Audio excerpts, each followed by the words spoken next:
This is Jarrod Horak for the runawayhorse.com. I'm back in action.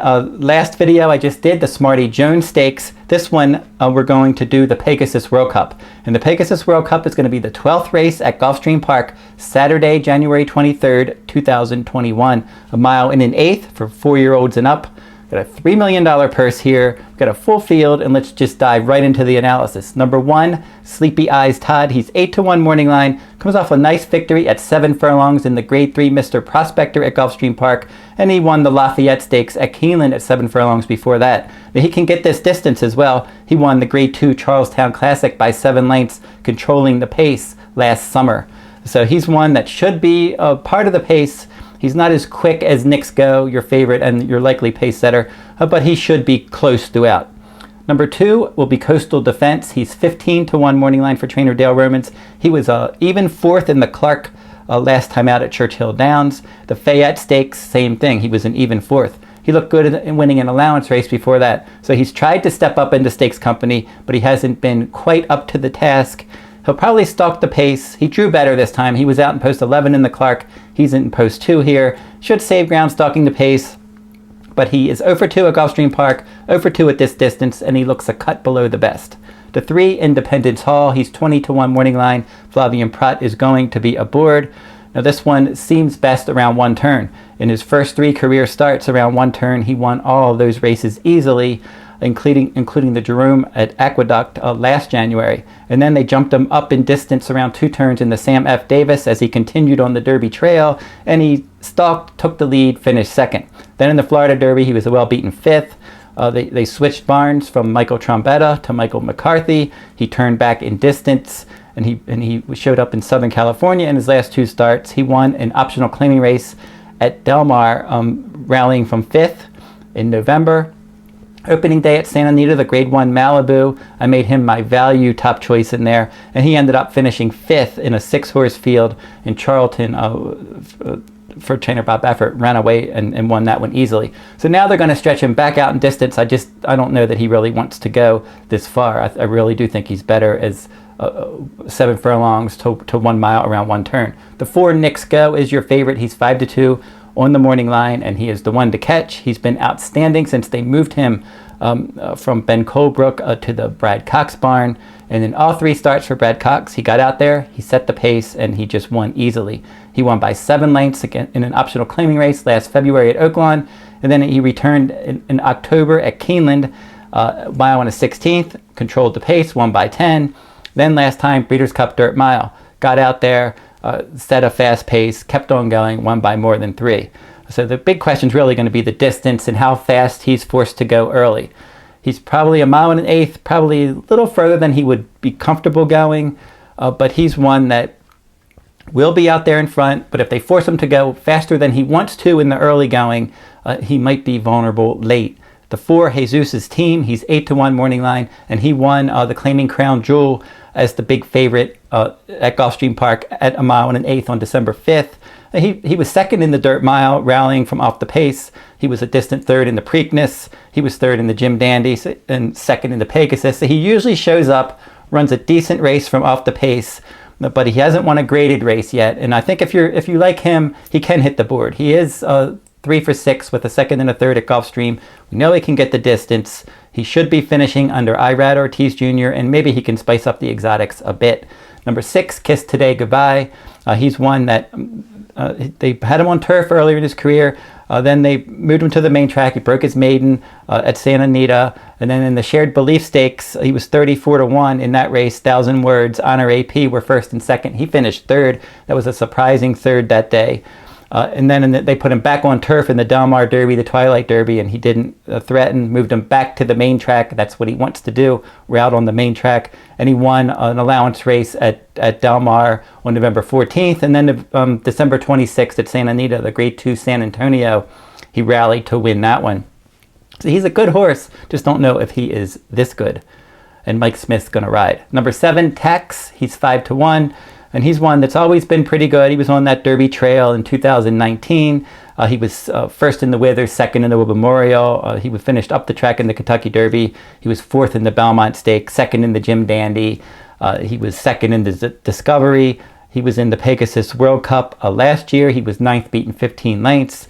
In the Oaklawn Handicap, he was no threat, but then he finally bounced back to form in the Harlan's Holiday at Gulfstream Park last time. Against lesser company from the inside post, he controlled the pace. He won easily. He's not going to control the pace in here, but he doesn't need the lead.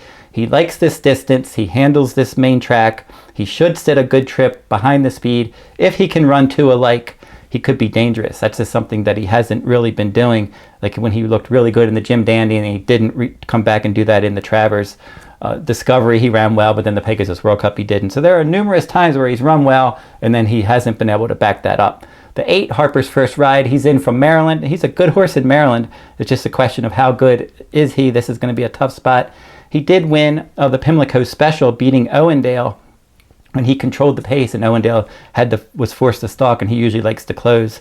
And then he was second in the Maryland Million Classic, in the Richard Small Stakes, and the Native Diver, back-to-back wins, Native Dancer last time, back-to-back wins at Laurel, including at a mile and an eighth last time out.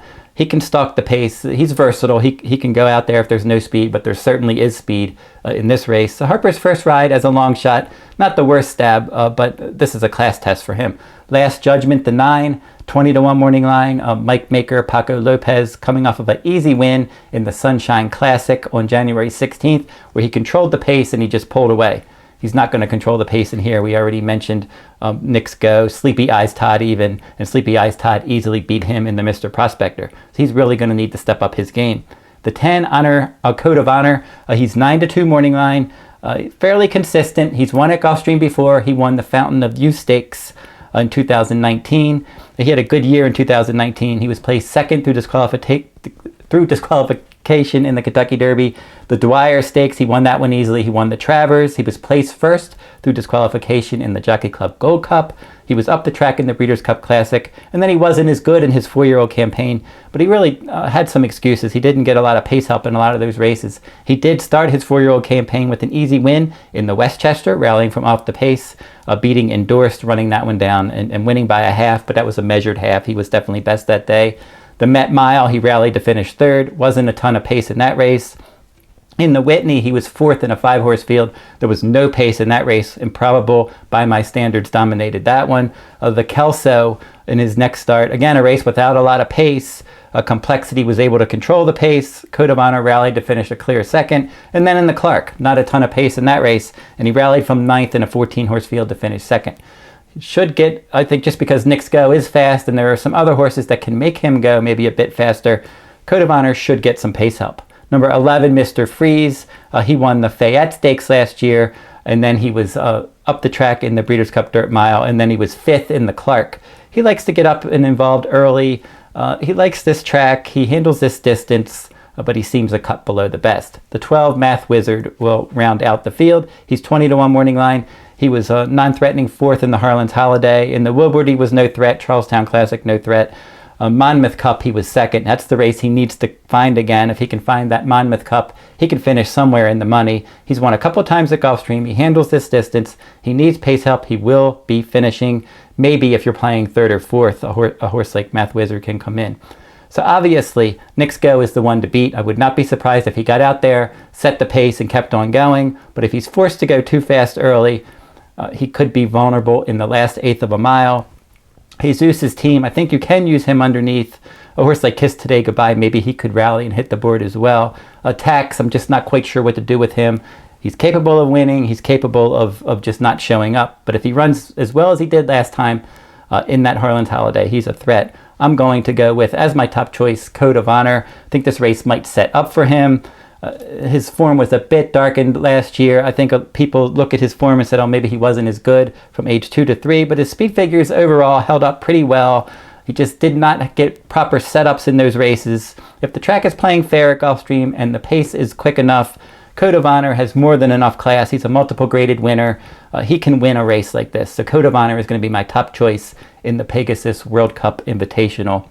Saturday, January 23rd, 2021 at Gulfstream Park. And I will be covering the Pegasus World Cup with complete wagering strategies along with all the other stakes races at Gulfstream Park as part of my Santa Anita Park full card. So I'm going to be covering Santa Anita Park's full card for January 23rd, and I'm going to cover all the stakes races from Gulfstream as well. And if you're interested in that, you can get that at therunawayhorse.com. That will wrap up this video. I'll be back to look at Sunday's Busanda, a Kentucky Oaks points race from Aqueduct. Hey everyone, thanks for watching. Don't forget to like, subscribe, and comment. For bonus free picks, Kentucky Derby blogs, and full card analysis from Santa Anita Park, head on over to therunawayhorse.com and check out my daily best bets blog at horseracingnation.com. Also, good luck at the races.